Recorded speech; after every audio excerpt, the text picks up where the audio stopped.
আসসালামু আলাইকুম, সবাই কেমন আছেন? আলহামদুলিল্লাহ আমরা সবাই ভালো আছি।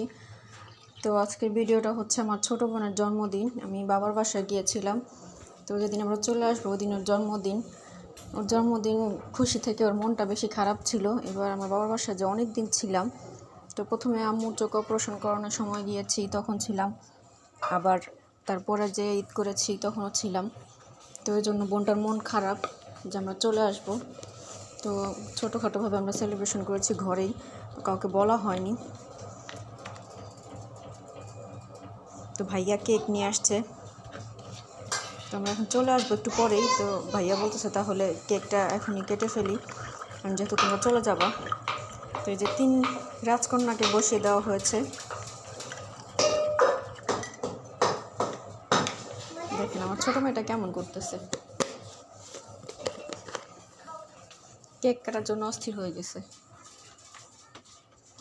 দেখেন কেকটা নষ্ট করে ফেলছে, কেকের মধ্যে পা দিয়ে দিয়েছে। মানে আম্মু বুঝতে পারেনি যে ওখানে পা দিয়ে দিবে, কেকের মধ্যে পা দিয়ে দিয়েছে। তো এই 3 জনকে নিয়ে ছোটো বোন কেক কাটতেছে।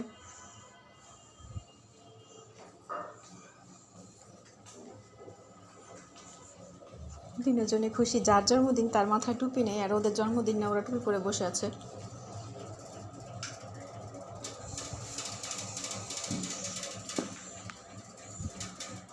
আমার মেয়ে বলতেছে খাবো খাবো, খাওয়ার জন্য অস্থির হয়ে গেছে ছোটোটা, খাবে।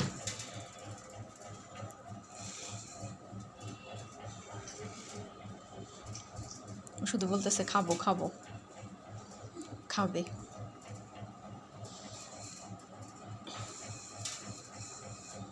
এখন খাবে না, ও হাতে নিয়ে কেক কেটে তারপরে খাবে।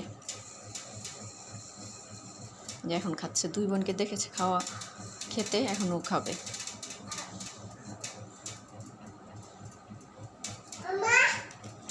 যে সবাইকে খাওয়ানো হচ্ছে। তো ভাইয়া বলতেছে আগে আব্বুকে দাও আম্মুকে দাও, তারপরে আমাদেরকে দিবে। তো আমাদের প্রিপারেশন চলছে, আমরা বাসায় চলে আসবো, তাড়াতাড়ি করতেছি। তো ভাবলাম শেয়ার করি আপনাদের সাথে বোনের জন্মদিনটা।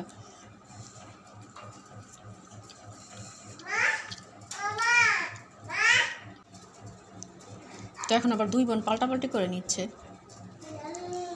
ওর মাথায় টুপিটা থাকতেছে না, এই জন্য ভাবছে যে ওরটা নিলে, ছোটো বোনটা নিলেও পড়তে পারবে, কিন্তু দেখা যায় ওরটাও ওর মাথায় থাকে না, পড়ে যায়।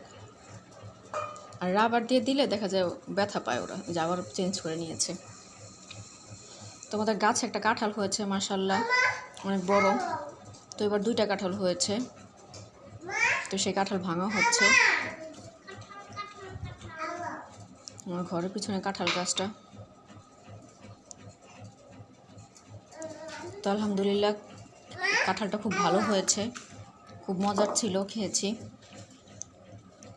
তো আজকে এই পর্যন্ত, সবাই ভালো থাকবেন, সুস্থ থাকবেন। আমার চ্যানেলটা সাবস্ক্রাইব করবেন, লাইক কমেন্ট শেয়ার করবেন, আমাদের জন্য দোয়া করবেন। যারা এখনই আমার চ্যানেলটা সাবস্ক্রাইব করেনি প্লিজ দয়া করে সাবস্ক্রাইব করবেন। আল্লাহ হাফেজ।